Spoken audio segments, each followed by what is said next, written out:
Greetings, adventurers.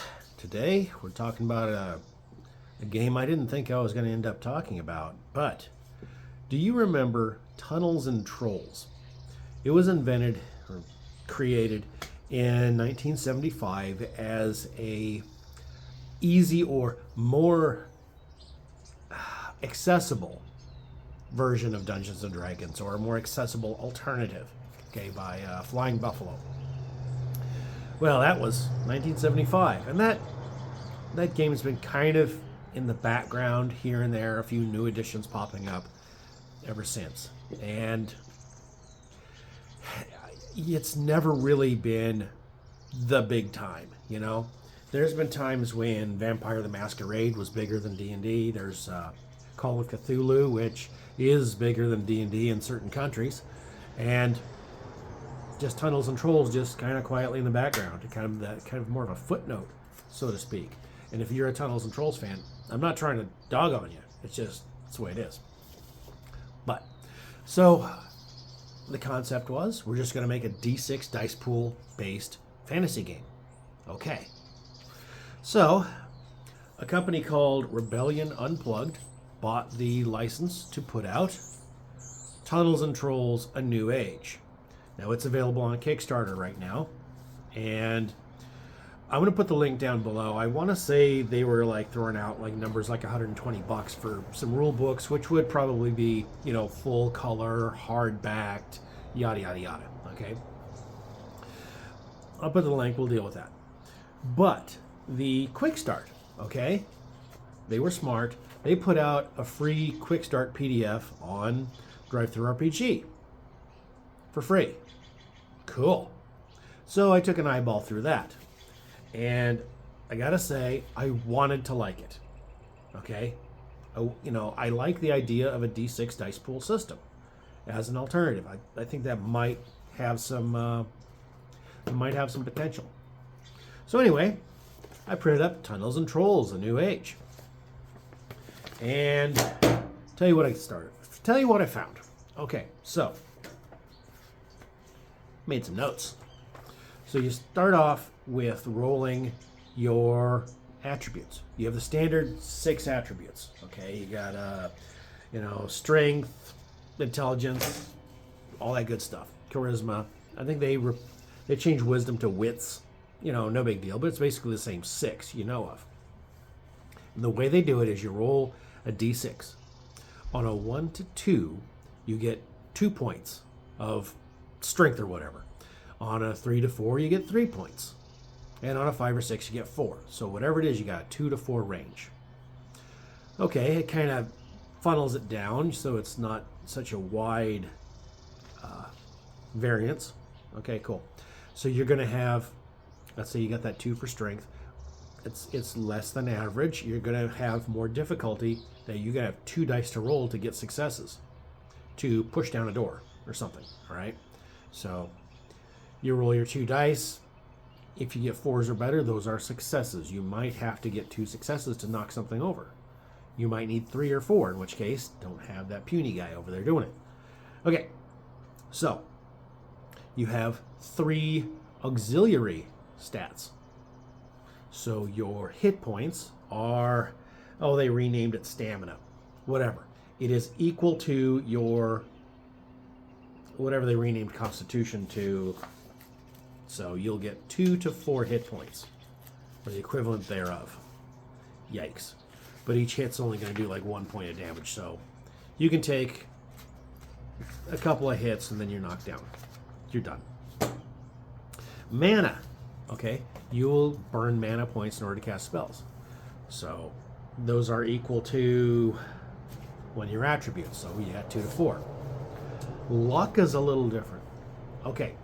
So as we saw, you get 2 to 4 in each of your attributes, depending on what you roll. However many 2s you had, take that number. So if you rolled really poorly, you'll have multiple 2s. And you'll add 1 to however many 2s you had. So you got really bad. You got minimums in 3 different attributes. You'll get 4. 4 points of luck, which you can use to kind of help you out in sticky situations. So it balances luck versus poor attributes so that people who roll poorly still have a decent character. Okay, cool. I'm a little all over the place in my notes. Initiative in a combat.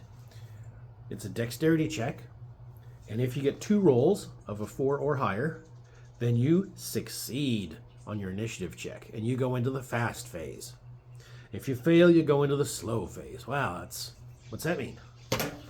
It just means if you succeed, you go before the monster, and if you fail, you go after the monster, which is pretty important if combat's going to be a very short number of rounds. But if you go before, then the monster, then you, then the monster, or monster, then you, then monster, then you, over a long, drawn-out combat, it really wouldn't matter. You know, it's important like in like the first round, and then you're alternating, so whatever. Okay. During combat, you get something called threat. It's like wounds or something? The Quick Start doesn't really explain it very well at all. Going back to, I have a dog rolling in some dry leaves over there. A little distracting, but whatever.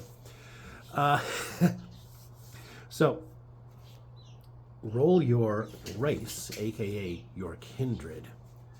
Each with a special trait, a singular special trait, which reminds me of Shadow Dark, where, you know, as opposed to D&D. D&D, you could have like, well, I have these 4, 5, 6 different things that I get for being an elf. No, you get one thing per species, race, kindred, kin. Okay, cool. You gotta roll your species or whatever. You roll a d6. On a 1 to 3, you get one of the common races: human, elf, dwarf, yada. And on a 4 to 6, you get one of the uncommon races: fairies or undead or birdmen or yada, whatever, fish dude. Now think about that. You have a 50% chance of one column and a 50% chance of the other column. Aren't they both common?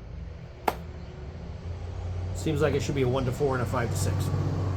If you want to make them, if you want to make uncommon actually mean uncommon. Roll for your gear. You start out with squat. Okay, so you will get one weapon of poor quality, and it will fail and break on a critical fail, which is like if you roll, I think, 3 1s. So the more dice you have, the more likely you are to fail. They address that and they say, yep, that's just the way it is. You will get one trinket, which is a piece of quartz that does something special. This felt like a starter in a computer role-playing game. You know, you start out with nothing. Hey, we're going to go fight some rats in somebody's basement, and I'm going to pause here. Okay, I'm back. The dog wanted to go back inside. So, I roll these things. Starting path, the path of spirit. Okay, I guess that's instead of class, because there's no classes, it's just your path. I did not get the path of wizardry, so I assume path of wizardry is wizard, and path of spirit is something. Swashbucklery kind of thing. Which gives me a talent called Gambit. I can spend 1 luck point to make a roll blessed. If you have blessed rolls, it's like having advantage, disadvantage. A blessed roll, I only need 3s instead of 4s to get successes. Cool. So it's on 1 roll I can go, I want this to be a little extra.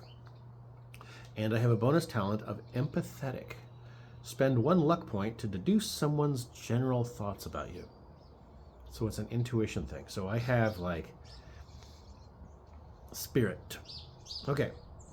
I rolled for weapons. Stick, poor, aka staff. It'll break if a dramatic setback, i.e. triple 1s, is rolled. And I have a piece of troll quartz, which is smoky. A smoky piece of quartz, which releases a little cloud of mist when bitten. How big of a cloud? I mean, are we obscuring an entire room? Or are we just making a little poof? I mean, is it spraying in someone's eyes? I don't know what that does. Accomplishment. You got a random accomplishment. This character met a troll, but it was only the size of a small dog. So you have a starting little backstory piece that doesn't really affect anything, but could be amusing tale around the campfire. Cool. I rolled a random name, Ilsa Wymond. I rolled randomly and got an elf. And their history is they started out in town as a miller, or son of a miller, or daughter of a miller. I don't bother. But anyway, rolling up a character, having never played the game ever, and just starting with a blank sheet of paper, nothing. 12 minutes. Okay, 12 minutes to make up a character. So if combat is deadly, then I can easily make up a new character quickly. That is great. I love that. I like the concept of a game where you can make it deadly or not deadly, and the characters are really quick to make so that if it is deadly, you're not out of the game for a long period of time. Like that concept. So, there is tags, gear tags, combat tags, monster tags. So if you have combat tag of blessed, your next roll is blessed. Your combat tag of cover, shooting attacks against you are cursed. Remove at the start of your next turn. These, like I said, threat's not really told to you. It doesn't really say. So all these tags just are little modifiers, special rules, which need a little explanation on the back. You could get tipsy, where you have cursed rolls temporarily, and then you kind of lose that at the end of the combat, because you start off with a buzz, and then adrenaline kicks the sobriety into you at the end of the combat. Armor reduces incoming damage, but here's the problem. I've talked to other people who have played older editions of Tunnels and Trolls, and what they pointed out was, with this system where armor reduces damage, if two characters have decent armor, you could literally be fighting to a standstill until somebody gets bored of rolling dice, because it's just back and forth and back and forth and back and forth until you're tired of passing the beans across the table, so to speak.